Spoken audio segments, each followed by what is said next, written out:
Thank you, Paula Joy. It's great to hear your voice and it's great to see you. Thank you. My sermon message for you this morning is entitled Invisible Companions. We are lived by powers we pretend to understand. So wrote the late English writer W.H. Auden. We are lived by powers we pretend to understand. Our imagination is a way to bring those powers forward from within us, give shape to them, and embody a relationship with them. Relationships can enable us to grow in our capacity for love and care. This is true even if the relationships are invisible. This is the conclusion of the book, Invisible Companions, by J. Bradley Wigger. Wigger is a seminary professor who studies the spiritual development of children and adults, and he's a parent of grown children. With respect, kindness, and curiosity, his book describes the experiences of children who have relationships with imaginary friends. He and his research team interviewed many children and their parents in the US and abroad, across a variety of continents, cultures, and religions. From their study and earlier studies, they report that one quarter to one half of all children have had friends that most other people could not see. Imaginary friendships begin as early as age 2. Depending on the culture where the children live, the specific things they enjoy doing or talking about with their companions will vary. But in general, the experience is that of a creative, caring, and enjoyable connection. The friends are imaginary, but the friendships are strong and real. And the purpose of friendship, the purpose of relationship is to enlarge our experience of life and our capacity for love and care. Last week, I heard from a number of you about your own experiences or those of your children. One member of our church, whose daughter is now in her 20s, recounted this to me. When my little girl was 4, she had an imaginary friend named Mr. Nobody. She would ask to set a place at our dinner table, take walks with us, even buckle up like she had to for car rides. This mom said, I always accommodated Mr. Nobody's joining us when we spent our day together. Some kids have one invisible friend, some have several. Sometimes a pair of siblings will share an imaginary friend. Wigger introduces us to one family in which a younger boy created a friend and named him Baby Bear. He introduced him to his older brother, who then joined in the friendship. When an interviewer asked the two brothers to draw a picture of Baby Bear, their sketches did not match. Otherwise, the two boys spoke in similar ways about the personality of this friend. Using twigs, the brothers made, once the family went camping and their friend came too. And using twigs, the brothers made Baby Bear a little campsite of his own. It was a tiny replica of the family's campsite. They built a visible shelter for an invisible friend. Sometimes an imaginary situation gets worrisome or threatening to a child, but Wigger says that kids often remind themselves that it's only imaginary. A kid might say, there's no monster in here, it's just pretend. Or they can use their imagination to provide a solution, like, I'll be okay, my magic glove will protect me. In the storybook Harold and the Purple Crayon, which I read earlier, the child imagines a tall hill, then draws it as a mountain with his purple crayon. And then he climbs up the mountain. But the next page is blank. Without a backside to the mountain, Harold falls, tumbling into the open white space on the page. What does Harold do? Thinking quickly, he draws a hot air balloon and holds onto it and glides to the ground safely. Generally, a child knows their invisible friend is imaginary, but the friendship matters. Along the same lines, a child is aware that they are giving a doll or a stuffed animal its personality, but the personality they give to it is important. Such is the power of our imagination. Wigger interviewed a girl named Nicole, just about 3 years old. They sat in a preschool classroom, which, he writes, was unoccupied except for us and a couple of invisible friends. Wigger brought a sheet of colorful stickers for Nicole. When she told him the names of the others in the room, he said, "Oh, would they like stickers too?" Nicole looked up at him, stared into his eyes for a moment, and then declared, "They're pretend." Wigger says, though she knew the difference between pretend friends and real ones, she seemed to be startled when I seemed not to. Then she said, "But I will take some stickers for my parents." When you share an imaginary world with others, it can be a time of bonding and love. When I was a child, we lived 2 blocks away from an elderly great aunt's home. She was my mother's aunt. I spent a lot of time at Aunt Edith's little house. Aunt Edith was known in the family as the least humorous and the least playful among her 5 siblings. Yet she played a game of imagination with me. In her kitchen was a curio cabinet of miniature pots and pans, china plates, bowls, coffee cups, and saucers. I would pretend to cook a meal for her and serve it on those tiny settings. "Come to dinner," I'd call. She'd come and sit down. I'd tell her what I made for her, and she would gobble down the invisible meal with approving sounds. Yum, yum, yum, thank you. As a little kid, it would have been impossible for me to make a real dinner for her.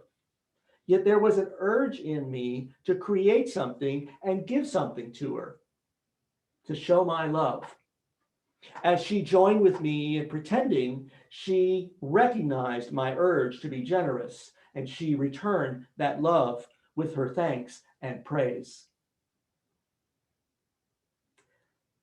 Several years later, when I was a teenager, Aunt Edith was in decline with what I now look back on as dementia, depression, and anxiety.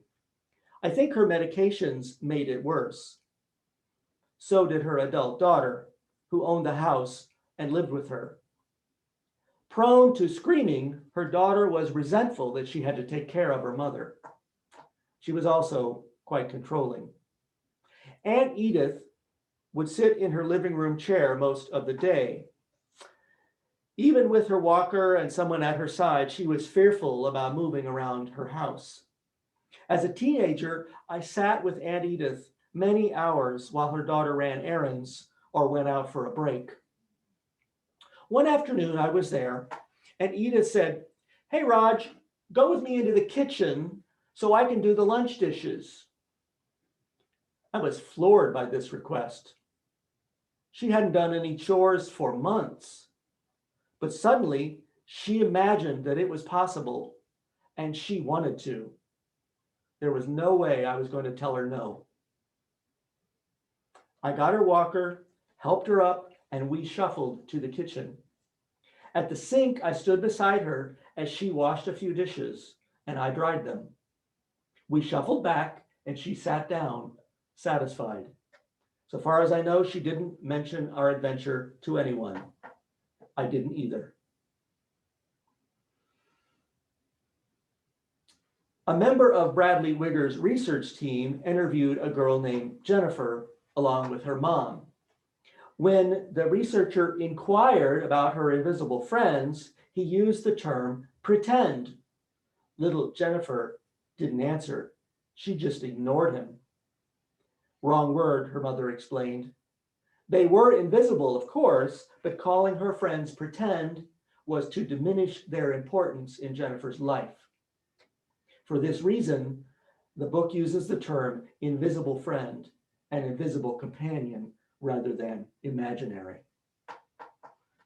One of our church members told me that when she was 3 years old, she had an invisible friend who was a little dog named Cora. They didn't have a real dog, but she had Cora. Once the family took a vacation and stayed at a motel. She left Cora outside the room, but when it began to rain, she worried about Cora and couldn't get to sleep. Seeing her distress, her father went out in the rain. He picked up the invisible dog, carried her in, and then used a towel to dry her off. The little girl settled into a peaceful night's sleep. Was she reassured because her imaginary friend was there with her? Or was she reassured because of her dad's gesture of respect and care for what she cared about? Perhaps both.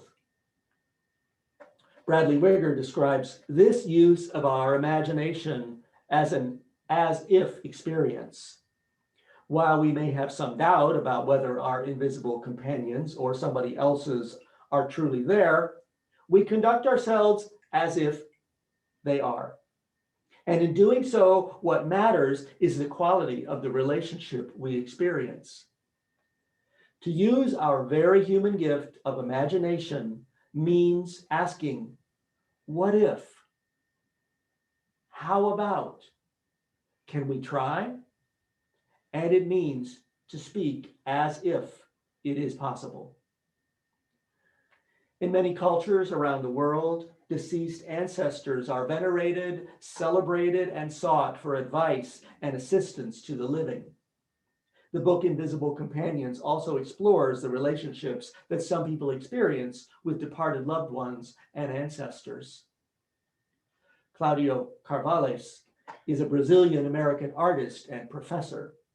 Shortly after he came to the US for graduate studies, his father passed away back home in Brazil. In the wake of that unexpected loss, Carvalhais began a daily practice of talking with his father. He would go to a coffee shop, buy 2 cups of coffee, one for himself and one for his father, and sit for a long time having an imaginary conversation with his invisible father across the table. He published their imaginary talks in a book, including poems, reflections, prayers, and songs that came out of those talks. It's entitled, Hi, Dad. When he married his wife and adopted her 3 children, Carvalhais wrote a letter to his dad. Stay with me, he wrote. Stand with me and help me to become what you did so well, a wonderful father.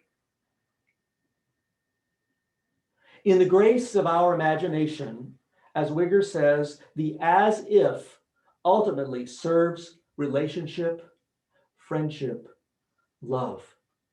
The as if. It doesn't matter if the invisible companion is really there or not. The relationship is. As Carvalhais recounts about his father, relationships don't end when another person's life ends. One of our members told me the story of her late father's decline from heart trouble and vascular dementia. During some episodes, he would become agitated and report that his mother had been calling him on the phone, even though she had passed away decades earlier. She was telling him that he had not visited home enough and he was due to go. Hours later, he could answer questions about a call, but the next day when his daughter mentioned it, he waved her off as if she was being foolish. A few weeks before he passed away, a hospice chaplain came to visit them. She told the chaplain, he's been getting calls from his mother telling him to come home. Her father was shocked to hear this. He interjected, but she's been dead for years. His daughter said, yes, I know that, but that doesn't mean you're not talking to her and she's not talking to you, telling you to come home. She said, I like the idea that one day someone might call me home, someone I loved. In reflecting on this experience, she said to me, it has reminded me to be open-minded for my children and my elders in the same ways, without diminishing my respect for another's experience. When we act as if unseen companions do exist, we imagine a relationship and that makes it exist. And the purpose of a relationship is to enlarge our experience of life and enlarge our capacity for love and care. Whether it's a loved one, an ancestor, an imaginary friend, or a flesh and blood friend, or a community of people to whom we belong, what's important is relationship. Relationships can move us beyond ourselves. There is much we do not understand in this life, and we are moved by powers we cannot always explain. Therefore, let us live into the future with curiosity and openness. Let us live in the grace of our imagination. Let us live together as if respect and care are possible for everyone. So may it be. Blessed be, and amen.